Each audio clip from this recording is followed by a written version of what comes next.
Welcome to the Too Much to Say podcast, where we have too much to say. Episode 21.5, Summer Skirmish Week 7, and the 10 rules for fantasy football drafting. And we are live on twitch.tv/2M2S.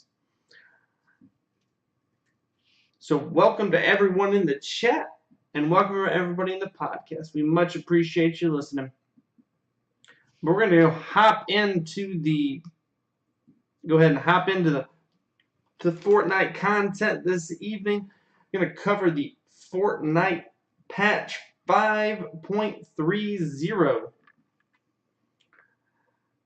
The main change for this patch is this lovely little orb right here. Introducing the Portafort. It is an epic consumable that can be stacked in twos and allows for instant rifts. Did I say Portafort? Porter Rift. I think I said Portafort. Porter Rift. It allows for an immediate rift. It basically creates a rift where the character using it is, which lasts for about 7 seconds. It's as if a rift appears and is used immediately. So if you and your teammate are standing on top of each other, you will be teleported immediately into the air, like as if you've gone through a rift. Or the rift will also sit there for a couple of seconds, allowing for your teammate who's a little bit further away to hop in, or potentially an enemy if they are too close to you. But if you get to like the bottom of a large structure, it is perfect because you can get out of danger. If they're collapsing in on you, but you have a little bit of more time, you just pop the Porter Rift and away you go. It's sort of, now it has pros and cons. I do feel like it's a very interesting item. I feel like it kind of is in the jump pads. Kind of in that jump pad space where you just fly up in the air and can be used multiple times. It's a temporary jump pad, so it's not the exact same thing as the jump pad. But I don't know. It's interesting. It's an interesting twist on it. I don't know how long it's going to stay around because of the fact that it occupies the same space as that jump pad. The bounce pads have been, although slightly broken, have been completely different from the jump pad. This kind of occupies that same space. It's just an instant and it goes away. So it has a little bit of a pro to it. I mean, the bounce pads were nice. The jump pads are nice because you can kind of, if you really want to, you can use it to scout, and then you can come back down and jump on it again. Whereas this is one time and you're done. But it also is nice because your enemy can't follow behind you unless they are right on top of you. I don't know. I don't know if I don't know if it's unique enough to truly merit like a place in the game, or if they're going to just get rid of the jump pad instead. It really will. I don't know. It really is curious that they introduced this. I mean, it is very thematic, thanks to what's happening in the game right now with the rifts and the crack and this new thing that basically just happened, where there's now a big cube. Let me grab this. There is now a big cube on the that actually appeared during game. That must have been game 1 of NA. So of Summer Skirmish. So not not today, but Friday night, the first game. And interestingly enough, it happened during Ninja's, right next to Ninja. With, I mean, I guess just is fortuitous for everyone involved because the first thing they do is decide to bounce off of it and hurt themselves. I definitely recommend. I definitely recommend checking that out. But that was it was pretty hysterical. But let me bring it up right here. This is the cube that has appeared on, which is for our pod listeners, it's a big purple cube that if once you get near it, it will incrementally increase your shield.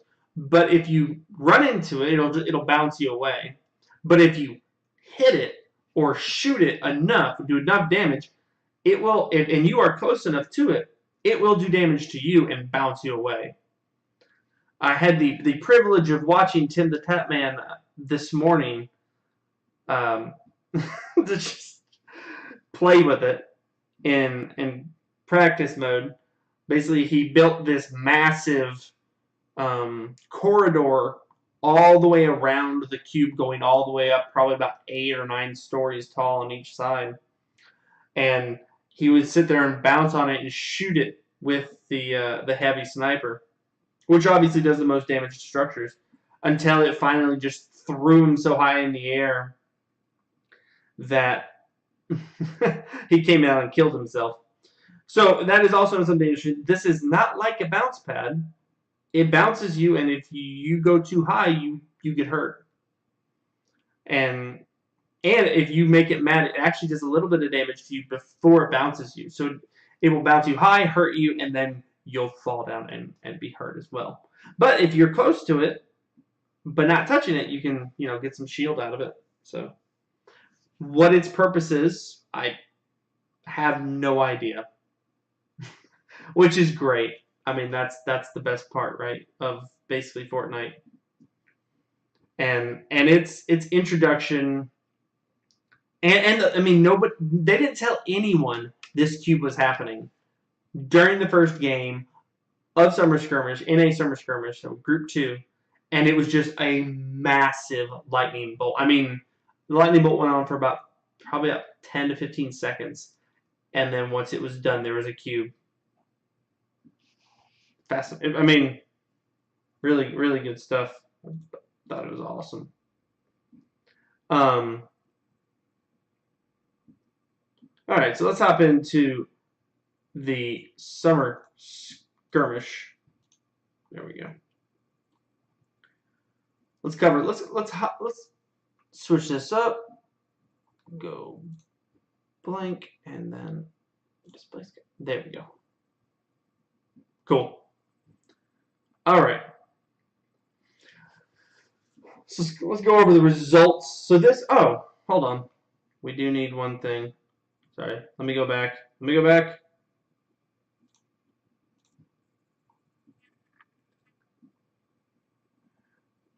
This is week 7 of Summer Skirmish. And we have unlike week 5 and week 6, which mirrored each other, we did get a new format. Let me bring it over here. There we go. They call this format Big Bonus. Each game, duos will be ranked based on the points earned in a single game. Victory royales and eliminations can earn players points that will be scored at the end of each match. The duo with the most points at the end of the series wins. Now, so you get 5 points for a victory royale, 1 point for an elimination, and if you get 8+ big eliminations, you get 5 points. So again, this is closer to the format that I've been asking. We are at 1 point for elimination, check, and you're getting points just for victory royales and eliminations. My one critique here is that you have to have 8 or more, and it's 5. I feel like a 5 bonus is just huge. I think we'll see that kind of play out over here in a second. I do feel like it's a bit excessive to have +5 points for 8+ eliminations. I really would like to see, like I've said, I'd like to see 3 points for 5+, an additional for every 5. So if you got 5 eliminations, you'd have 8 points. If you had 9 eliminations, that would be 12 points. 10 eliminations would be 16 points, so on and so forth. I mean, so it does escalate, and you can get 16 points for 10 kills. And in this format right here, you would get 15 points. So it's 1 extra point. But I think lowering that threshold from 8 to 5 for the bonus would just it would just spread the points more evenly. You wouldn't have these massive gaps, which is what we ended up getting. I just would like it's just even the playing field a little more.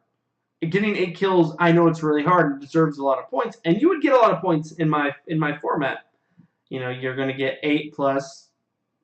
You get 11 points. Here you're getting 13. But this also allows, if you go up to 10, now you're getting 16, and in their format you're getting 15. But just bringing that threshold of that bonus lower and making that bonus a little bit lower. And I'd also like to see there be more bonuses for Victory Royale. Like, only having a single bonus for Victory Royale, but being 5 points for winning. Second place gets no bonus. I don't really like that. I'd like to see that, like, tiered. So, Victory Royale. I mean, I'm even down for it being Victory Royale 5 points and that elimination being 3 points. But then maybe do second place is 3 points, third place is 1 point. Give some, like, first, second, third, or maybe, like, 1 through 5 or something. Let's get some more points out to these people. I feel like it's so feast or famine. I mean, I know you get a point per elimination, but taking second is too punishing. Like, getting first is too rewarding, and taking second is too punishing. I feel like maybe if you're the top 5, so 5, 4, 3, 2, 1, each get, first place gets 5 points, second place gets 4 points, third place gets 3 points, so all the way down to 5th place, getting 1 point. I just like to see. I just want more points out there. I want more of a stratification. Bring that threshold for bonuses down. That sort of thing. All right, let's hop into some results here. Because I think one of the things we see is that the first day, I actually really like that the format changes so frequently. I know it didn't change last week.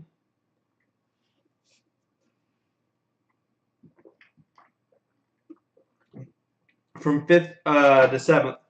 Sorry, from 5th week to 6th week. But I really like how it has changed as much as that. I mean, that would be 5, 6. We have 6 different formats. Even last week changed a little bit, splitting it up. So I would even say that is a change. We've had 7 different formats, 6 different, completely different formats.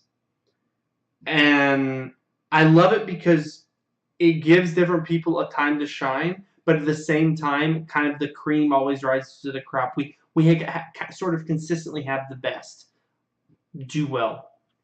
I mean, Atlantis Mitro and Spenos, 5th place. Congratulations, obviously, to Le Fubriteur and Skype coming in 1st place, earning a nice $40,000 and some change, and that change is a couple thousand as well. We still haven't mastered this whole thing. I will say this though. Oh my goodness, they did such a better job this week in telling us who won each game and showing us who won the whole series. It took them so much less time. I would imagine it's because they didn't have the multipliers, which were kind of confusing for everyone involved. But great job on the production team here on this time. just getting us those results so quickly. That was very nice. But still, on here, they actually LeFoubriteur and Skype didn't actually get 40,000. It's probably like 43 or 44,000. And Twitch, Beehive, and Blood didn't get $0 either. They were because, and for some reason I can't even find how they gave money out each match. I think there was some money being given out, but not points for just placement. I can't find this anywhere on their website for some reason, but it was very evident because people were definitely getting some money. I think pretty much everyone walked away with around $2,000, and our winners getting these bonuses. First place getting an additional 40,000, second getting 30,000, third getting 20,000, and then 17, 15, 14, 13, 12, 11, 10. Some notable results. We had Solary Kinstar and J-Biz in second. Tixi coming in third. Gotaga with Mikolo in fourth. Spenos Mitro fifth. Emercod and Aimson sixth. And Lothar from Hearthstone coming in 13th. Fly Tinny, and Fnatic Jarl coming in 15th. And 7 SSK7 coming in 16th. Those are kind of our the big names in, at least the ones placing here in EU. Let's go ahead and go into Group 2. All right, Group 2, where I feel like, honestly, EU is so much less consistent than NA. NA, I don't know. I just feel like there are better. The top tier of NA is better than the top tier of EU. I mean, first place, Liquid Chat. I mean, when I read these up, I mean, there's a couple of new ones, but for the most part, like the whole group is just like reoccurring in the top 20. FaZe Thieves and Liquid Chat, first place. Nate Hill and Funk Bomb, second place. Symphony and Energy Zate, third place. King Richard and Ghost Demo, fifth place. Nick Merckx and Cypher PK, seventh place. OP Sect and Saint, eighth place. Tim the Tapman, that's my boy, and Liquid Poach in ninth place. Courage JD and Hysteria in 10th place. Liquid Strafe in 11th. Cloak and Face Cloak in Yellow in 12th. Ninja and Dr. Lubo coming in 13th. Kitty Plays and Ghost Bizzle in 14th. Jailmock in 16th. Tenpo in 17th with Valkyrie. Liquid 72 Hours in 19th with Alexia Ray. And Annihilus and High Distortion in 20th place. Like, consistently the best. One very notable lacking person from this top 20 is Not Vivid, though. Not Vivid did not place in the first, or not. He didn't place in the top 20 anyway. Which that's a notable miss there by Not Vivid.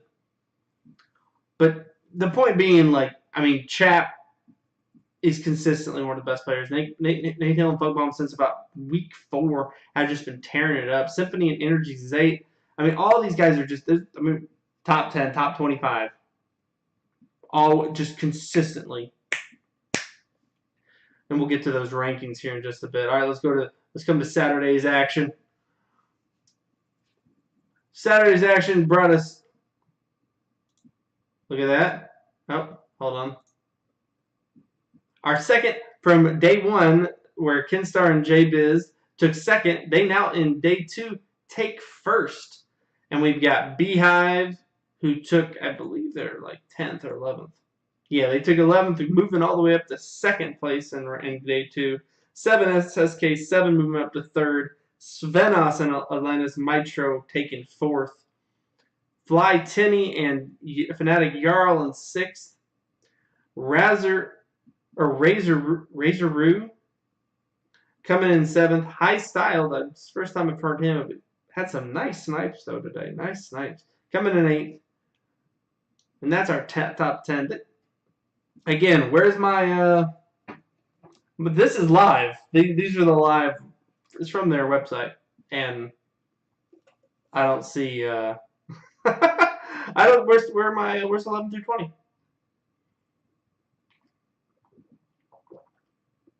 Just asking for a friend. All right. And now day 2, group 2. We've got Grenader Jake and our boy, number 1 in the world, not Vivid, coming in first place. But Ninja taking second place with Dr. Lupo. Very nice adjustment to the format. Moving all the way up from second. Week 7 standings, day 1. Ninja and Dr. Lupo coming in 13th, moving all the way up to second. Symphony and Energy Zate with a 3rd place finish. Thieves and Liquid Chap with a 4th place. King Richard and Demo with 5th. Yellow and joined by Replays, taking 6th. Space Leon and Creo in 7th. And a new member to the just this week, I've never heard of Turkey Lips and Outlet Live. In day 1, they took 4th. In day 2, they took 8th. So congratulations to them. Valkyrie and Tempo coming in 9th. Kitty Plays and Goes Bizzle coming in 1st. I'm sorry, 10th. Woo, 10th. All right. Let's pull up some rankings. See how we're gonna do some. Yeah, we'll pull up the. Go EU first. We're gonna go EU first.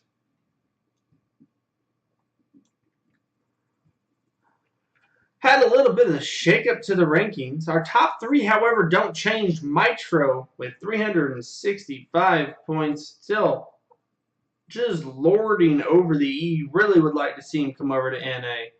Really, I mean, I think really the top 10.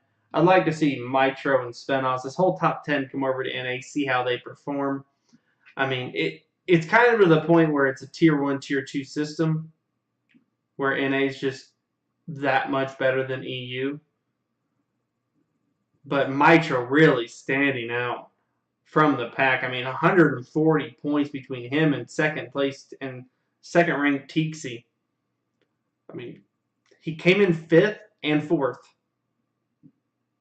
Again, hold on. Let me bring up my rank. Bring up the sheet real quick. Mitro. Oh, it didn't.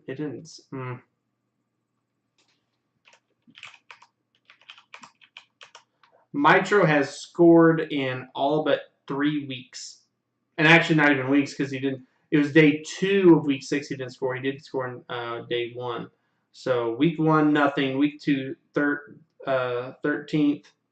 Week 3, 1st. Week 4, nothing. Week 5, 1st. Week 6, day 1, 4th. Week 6, day 2, nothing. Week 7, day 1, 5th. Week 8, week 7, day 2, 4th. So out of possible, 9 scorings, he's placed in the top 26 times out of 9 possible. Like, that's disgusting. Like, where's our boy? Let's check on our boy, Not Vivid. Not Vivid coming in. Oh, actually, day 1, EU couldn't even have scored. So that makes it 6 out of 8.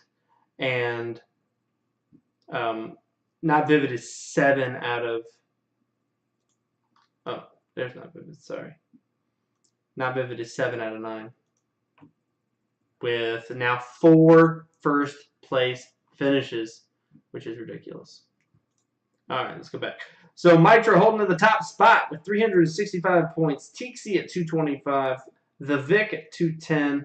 Kinstar, Solary Kinstar, moving up from 9th place all the way to 4th with a 207.5 points. It doesn't hurt to come in 2nd and 1st. I mean, overall, that's kind of a first place because nobody was touching you this week like that. I mean, let's see here. With Lebruteur and Skyet, they didn't even... I think they came in... Hold on, let me bring on my... bring up the full rankings here. Sure, save that. I made an error splitting up the data, putting it in two separate. I gotta fix that after the stream, obviously. But Le Feu Bruteur coming in 20th in the second. Can't see it on the screen, but they took first and 20th. So they took second and first. That's ridiculous. So great week. I'd say obviously they won the EU week would be Kenstar and Kenstar and JBiz. Razor Room moving up one slot to 5th with 200 points. 7 SSK 7 moving up 4 slots all the way to 6th place. Reflection dropping 3 down to 7th with 190 points. Miklo dropping 2 with the 190, tied for 7th. Svenos moving up 3 slots from 12th into our top 10. And then Tinny moving up 4 slots from 14th all the way to 10 into the top 10. So congratulations to our EU top 10. And congratulations to Svenos and Tinny moving all the way up. Getting in there. We lost Vado and Camorph. I'm okay with that. Camorph. I'm okay with the less I have to say his name, the better. So I'm glad he fell out of our top 10. I'm kind of serious. All right. We have our expanded North American rankings going from top 10 to top 25 because, like I said, NA is the class of it. NA is better than EU. Until we get some like head-on-head and head-to-head and we just find out, EU's better. I would say just the consistency of Not Vivid, Chat, Poach, Demo, that's 355. Huh, interesting. Zate, Cloak. I mean, the top 10 is just, you don't have the massive swings in the top 10 for North America. Anyway, let's go ahead and hop into it. Because this week we almost had a new number 1. Chap got so close between day 1 and day 2. But then Not Vivid slammed the door shut on him by winning day 2. So let's go ahead and hop in. We got Not Vivid in first with 495 points. Liquid Chap with 477.5 points. Liquid Poach still in third with 357.5. Goes Demo still in fourth with 355. And then we got Energy Zate moving up 1 slot into from 6th till 5th with 340. Phase Cloak dropping down 1 into 6th place with 310. Symphony moving up 2 slots with his just a fantastic week from Symphony and Energy Zate. A deserved move with 3rd place on the second day. 3rd place both days. That's a great week. Congratulations. And then we got Tifu dropping down a slot with 290. Tifu not even appearing. I don't even think he played in day 2. Maybe he had something else to do. But he didn't place in day 1 or day 2. A really shocking week from Tifu. Liquid 72 hours dropping down 1 slot. Kind of a rough week for him with a 19th place finish. Oh. They're killing me with this not putting up the... There we go. That's better. We're not putting up the top 20 online. I have to keep bouncing back and forth and look at my stuff. Yeah, 19th in day 1 and no finish out of the top 20 in day 2. So a rough week for 72 hours. Ghost Bizzle coming in, moving up from the 11th into top, into the 10th spot with a 14th place and a 10th place finish. Cypher PK dropping a slot. Nick Merckx both dropping a slot to 11th and 12th respectively. We got Tempo moving up 4 slots. There we go. And now we're in 13th. So 13th is Phase Tempo. 14th is Distortion, sliding down 1 slot. C9 Hysteria moving up to 15th from 16th. Ghost Saf, Nate Hill, and Funk Bomb all tied for 16th. But it's Saf who falls 2 slots, while both Nate Hill and Funk Bomb move up 3 slots. Now I want to say one thing here. I really like when people play with the same, like Nate Hill and Funk Bomb. Where are you, my boys? Where are you, my boys? They have played. I guess Nick Merckx and Cypher PK have been doing it the last 2 weeks. But Nate Hill and Funk Bomb have been doing it since at least week 5 when they started placing together. And they have played every single game together since. I like that. I hope that that's something that we get to see more of. I know this whole process is a test. This is epic trying to figure out how to do this, but I really would like to see more of these locked in duos. I liked when Tfue and Cloak were together the entire time, and when they dominated Friday Night Fortnite. I'd like to see more of that. Same thing with Nate Hill and Funk Bomb. I really like that. I'd also like to see a Chap and Poach week. Just throwing that into the ether. Just trying to get that idea out here. I'd like to get Liquid Chap and Liquid Poach together. That's number 2 and number 3. Love to see it. Love to see it.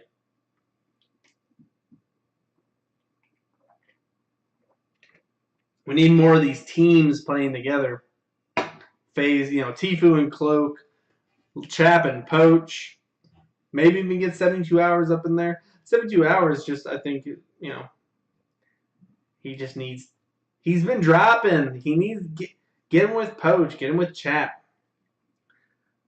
These rankings are, individualistic, but how good you are really does depend on your teammate and how well you work together with them. I think we saw that with Dr. Lupo and Ninja from day 1 to day 2. Day 1, they kind of struggled. Still placed 13th, but day 2, just masterful performance by them. All right, 19th, we've got Reverse 2K and King Richard. King Richard, we have our 2 biggest movers this week, and that is King Richard and Ninja, both moving up 5 slots.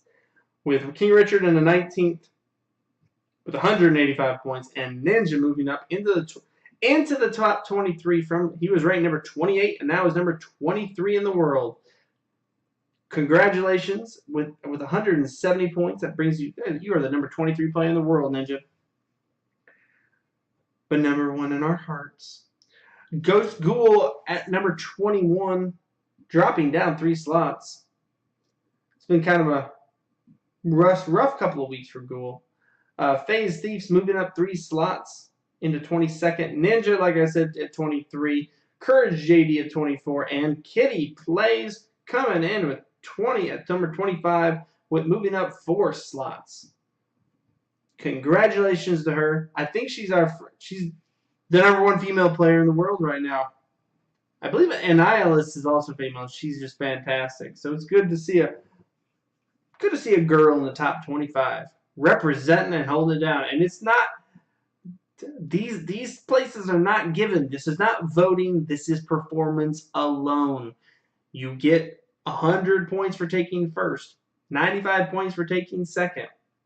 This is the entire Summer Skirmish right here represented. She is number 25 in the Summer Skirmish, point blank. For all you haters, for everyone's going to try to bring her down, she is tearing it up. So congratulations to her. And Annihilus is actually in 31st. She's been. I think she's only been active since week 5, but she's placed every single match Nihilist since week 5. Kitty Play's been active since week 1, but she has a couple of top 5 finishes with week 1 and week 6 day 2, and then 14th and 10th. So she's our number 25 player, and that is congratulations. Let's see. Oh, and falling out of our top 25 is I Am Merksman from 21st, Knox the Fox from 23rd, and Hogman from 25th. But it was a great week. Really enjoyed it. I still think we're trying to figure out what we're doing with the commentating. It's still really rough for the commentators, though. I don't think they're being given the knowledge to succeed. I've been watching. I think it's just one of the curses of being a battle royale commentator. But if Epic wants this to succeed, they need to increase the data available to their casters mid-game. If they want this to succeed as an esport, let me rephrase that. It's obviously this is the greatest, obviously the greatest battle royale game out there, and the #1 game on Twitch right now. But if they want this to succeed as an esport, there have to be drastic changes to the data given to their people, because quite honestly, there's just no. The fact that they look at a battle and they're like, I don't know who that is. Oh, I don't know who this. Well, here's Ninja. Who's he fighting? Don't know. You need like a god mode. You have it. I don't really know how it works. You have it because you can do this like drop back and look at everything, and they use that more, but they don't use it enough. Like I don't know if they just have they clearly have somebody in game with a camera moving around. I really don't understand why they can't do it more often. I get it, they like to have that first person view. Well, make it so that you can have that, but you see everything. It needs to be a master view where I can see nameplates all the time, and you're not having to key in on other people on the comms. I do like the comms. I do like listening to comms. That's why I actually just, at least for this final game, and I just turned on Ninja's stream and just watched that as they took second place, almost taking first. But yeah, I would really like to see. Obviously, they need more data. They need to be able to track the kills, especially with something like this with a big bonus. I want to know in game where everybody's at. I don't want to have to try to follow the kill feed and put it all into do mental math. I just want to see a constant tracker of how many kills everybody has and then how many bonus points. It's not that hard. The game is tracking this. The game knows it. All you have to do is build a UI and the data pulling. It can be all part of your little god mode. You need a god mode. I'd say that's the biggest thing. You need a god mode. You have one, clearly, because you can do that pull away third person view with nameplates. I just don't know why we can't use that more. And why you can't have a tracker with a faceplate. There's only one more week. This was week 7, so one more week of Summer Skirmish action. And I am very much looking forward to it. I will actually not be here next week for going to the beach. So this will be my week off. It's going to take a week off streaming, but I'll rush back here for the week after to be able to stream next Saturday. Not this upcoming Saturday, but the week after. But week 8, I'm definitely looking forward to. I will be live on Twitter for certain. Just no access to a microphone and a camera. So good stuff, though. Good stuff. Yeah, we'll see. Next week is actually going to be packed West. It's going to be week 8, and I do not know what to expect. It's nice to know something that there's going to be a lot of people There's going to be a bunch of heats leading into the final day, but that's all I know. People are going to, like, regular Joes are going to be able to, place and move up just by signing up at PAX West. So if you're able to go to PAX West, I definitely recommend it. It's going to be pretty dope. But I think that's basically it for week 7. It was a good week. It was good to see Ninja get a second place finish. And I mean, him and Lupo ended up dying early in that, and he ended up using one of those porta rifts to escape out and run away. It was good. It was a good week.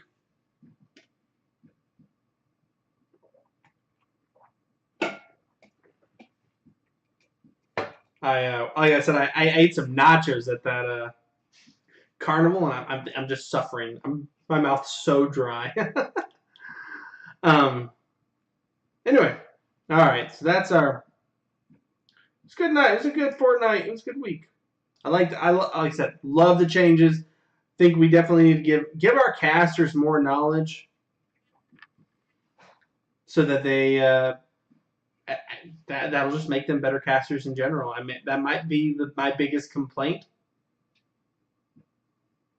about that. I mean, I don't think it's really fair. I have been critical of Zeke in the past, but in review, I don't think it's really fair to judge him as harsh as I am, because I don't feel like he has the tools to succeed. I mean, could his memory be a little better? Maybe. But he shouldn't have to have a great memory. I don't think that should be a prerequisite for being a caster. I think it should be, here's the data in front of me. How good am I at, bringing this to life? How good am I at, representing what's happening on the field and the data that's being shown to me? That is a production team. And this has been a whirlwind for them for sure. This is 8 weeks, constant, no break weeks. So I imagine after week 8, they're going to review this entire thing and they've been making changes as they go. I mean, that is what Epic does. That's what Fortnite does. But I would imagine we'll see some whenever this happens again, because Epic's already committed $100 million to make this an esport this year. Now, this is an $8 million tournament, but I'm sure, obviously, production, it wasn't, all this wasn't $8 million. It was probably 16 million, somewhere around there. So they probably have at least 84 more million, unless, and there's other stuff happening, so who knows how much they have left. But they have more money to spend. I'd love to see another, like a fall fiesta. I don't know, summer skirmish, fall fiestas, we'll go with fiesta. Nice, his Mexican themed, Hispanic themed. I don't know. Fall melee. I have to drop the alliteration, but I imagine we'll see something in the fall. Give a few weeks off. So the top 10 rules of fantasy football.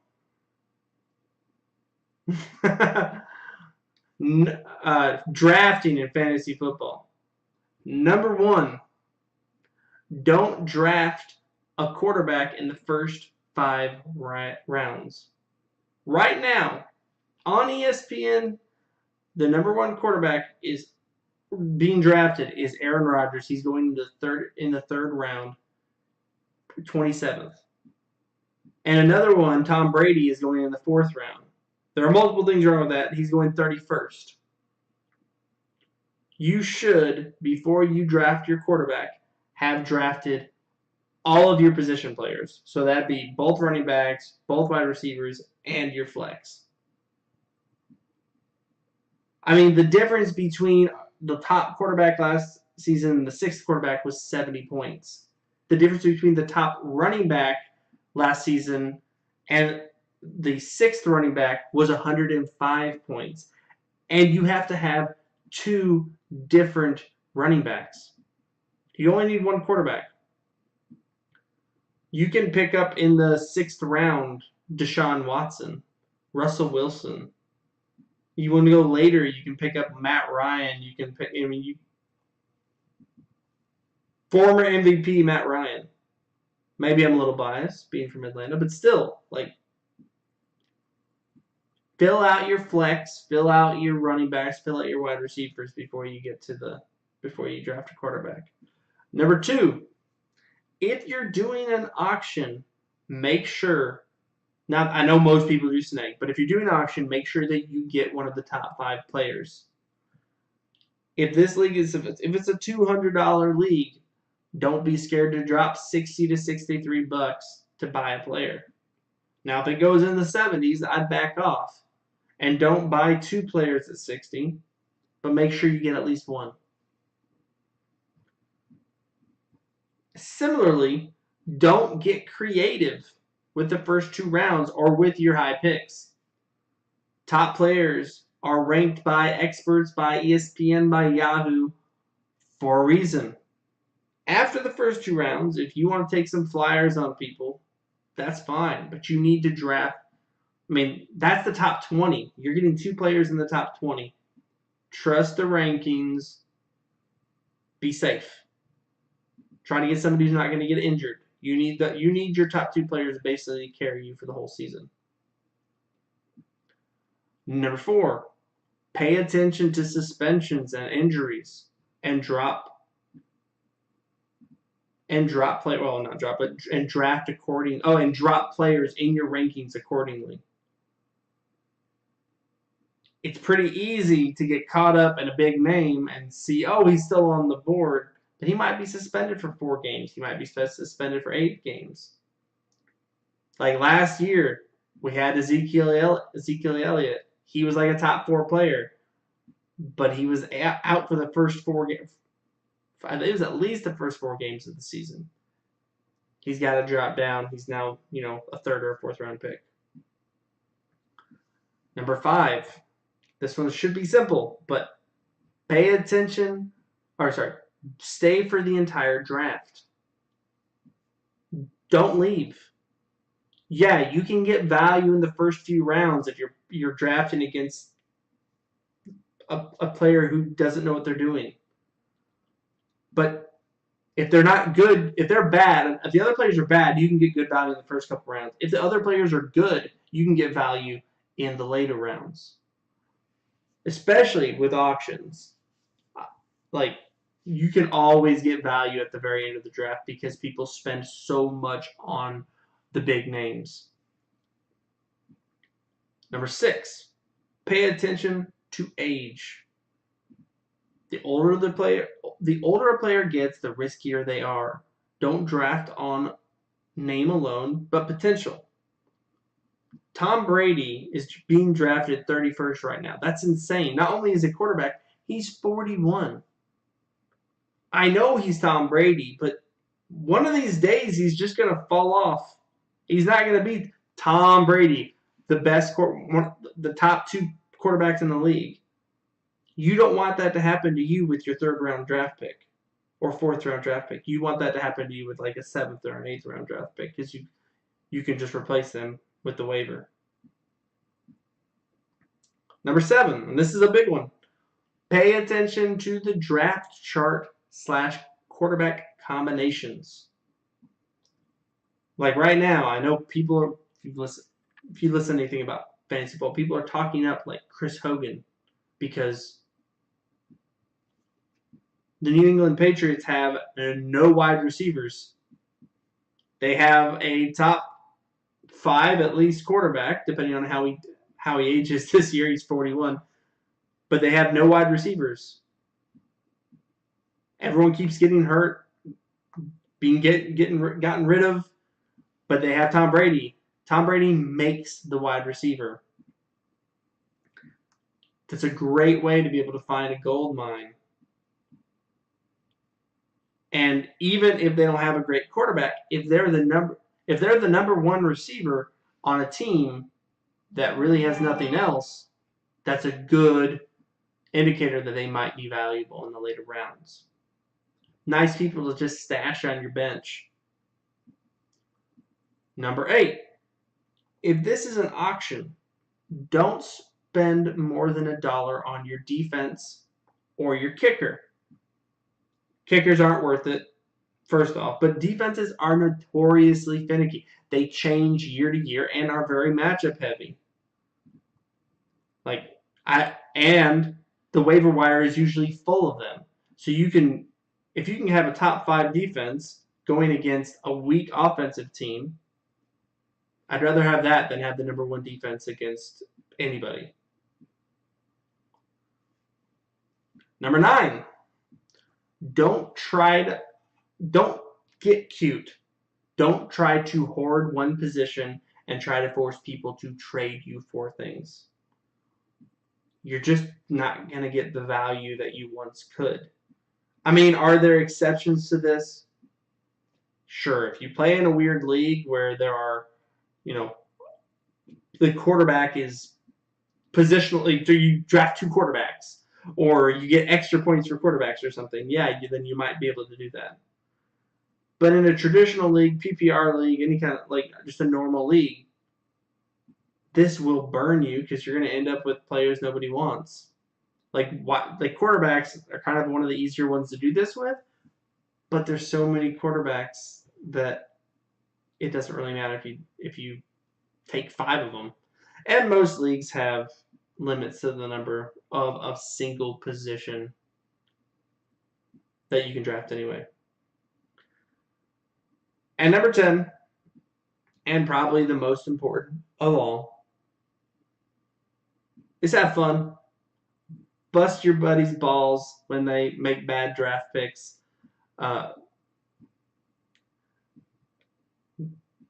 Football season is upon us. It is time. It is time to draft. It's time to enjoy fantasy football once again. So have a good time with it. If you have some buddies, try to get a league together if you don't have one already. Try to draft not online. Try to do it together. Order some wings, some chicken tenders, some burgers, some pizza, whatever. Get together, have a good time, and get ready for the football season because it's here. It is a little morally questionable, but man, football is a lot of fun. So from that standpoint, from a sports standpoint, I am ready.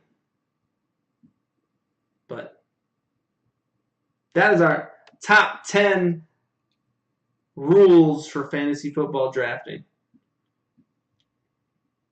So, and that's pretty much all I have for today. We've pretty much covered Fortnite Week 7. We got Week 8 coming up at PAX West. We've got NFL preseason ending, European soccer starting. We've got playoff baseball coming. We're going to have some sports are starting to ramp up again. We had a little bit of a lull at the end of the basketball season with soccer and with European soccer being off. If it wasn't for Fortnite, it would have been a very boring time. So it was nice to have. It was nice of Epic to carry us through these hard times. But I'm ready for. I'm ready. I'm European football, American football. I'm ready. And it's great because Summer Skirmish ends next Saturday. That's Week 8. Well, we're gonna see what they're gonna do with us afterwards, but that's it for the Summer Skirmish. We'll see if Keemstar starts up his Friday Night Fortnite again to tide us over between Summer Skirmish and whatever the fall version of that is. Fall Melee, Fall Fiesta, I don't know. But anyway, I appreciate everyone that's come out to listen. We're going to do a little more Q&A on the stream here at twitch.tv/2m2s. But if you're catching us on the pod, that on iTunes, Spotify, Stitcher, I do appreciate it. Follow, like, subscribe wherever you're listening. Rate us if you can if you're on iTunes. Subscribe if you're on YouTube. We're on YouTube as well. And after I get this one edited down, we'll get over there and we'll get this posted as well. But I do appreciate it. I hope, and we'll be back on Tuesday. And I'm going to try to squeeze in on Saturday. It'll be 8:30 Eastern Standard Time on Tuesday. I think we're actually going to talk about sports again, but it's going to be kind of the lack of morality in NFL or in American football. But then we're going to come back and we'll do sports again, maybe Saturday. I'm going to try to bring my webcam down to the beach. We'll try to squeeze one in. It might be a short one. But with week 8 of Summer Skirmish ending, I don't know if I can stay away. So we're going to try to get back in. But I do appreciate if you want to follow me on Twitter. I'm at Real Sam Shannon. I try to be as active as possible. If you have any questions in between the stream, we try to do reruns, so you can post them there, or you can just hit me up on Twitter and I'll respond to you directly. You won't have to wait a whole week or 3 days or whatever it ends up being. But I do appreciate it, and we'll see you next Saturday or Tuesday. Peace.